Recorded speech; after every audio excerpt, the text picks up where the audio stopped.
on en parlera au moment venu. Donc, voilà ce que j'ai voulu partager avec vous ce soir.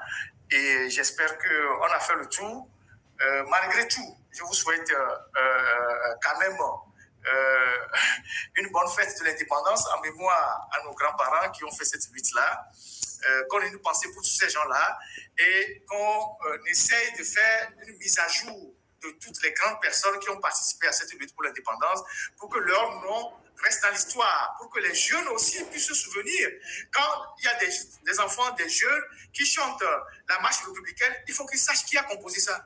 Quand les jeunes chantent l'hymne national, il faut qu'ils sachent qui a composé ça. Quand les jeunes voient le drapeau togolais, il faut qu'ils sachent qui a composé ça. Quand les jeunes voient le symbole des deux lions, il faut qu'ils sachent qui a composé ça. Ce sont des gens qui doivent rentrer dans l'histoire de notre pays, qui doivent être intemporels. Quand on chante Bella Bello, il faut qu'on sache Bella Bello, qui est-il? C'est une personnalité. Qu'est-ce qu'elle a fait pour le Togo? Pourquoi sa chanson est immortelle? Donc, le régime actuel ne le fera jamais parce que c'est ce qu'il tente d'effacer. Ils ont effacé beaucoup de traces de Sylvanus dans les archives. Ils ont fait croire aux gens que Sylvanus n'aimait pas tel, alors que Sylvanus a fait tout le tour du Togo. Il a dormi dans des villages que vous ne pouvez même pas imaginer. Il y a des livres d'histoire qui sont sortis, vous pouvez les retrouver. Vous allez retrouver le livre du professeur Labanté sur Sylvanus Olympio, les frères...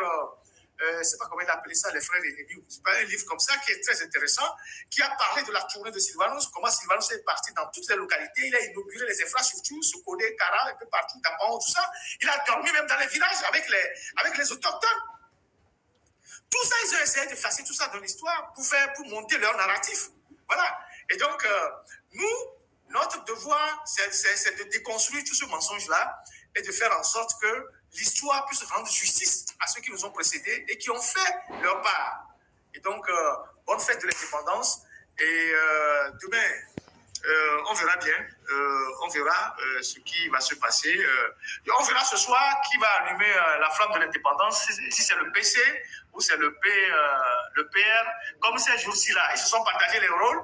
Et on a trouvé aussi un Noussa Croquet à 100 000 de Tobé. Il est parti inaugurer un bâtiment quelque part avec sa canne.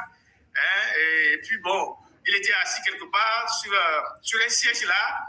Et puis les gars du MPT qui étaient à côté le regardaient bizarrement. C'est le président, lui aussi il est arrivé avec sa canne. Ils ont chanté l'hymne national. Et puis le soldat fait comme ça, monsieur le président, salut, salut, salut, salut, salut, salut. Et puis bon, lui aussi il est parti s'asseoir. Au moment venu, il a coupé son ruban. Et puis après, on l'a mis dans sa voiture, on l'a mené dans sa maison. Ça, c'est, vous voyez, comment l'appelle-t-on? Concept, Kaleta. Voilà, quand on était petit là, il faisait des concepts là qu'on appelle Kaleta, Kaleta, Po, Kaleta, Mou, Keke,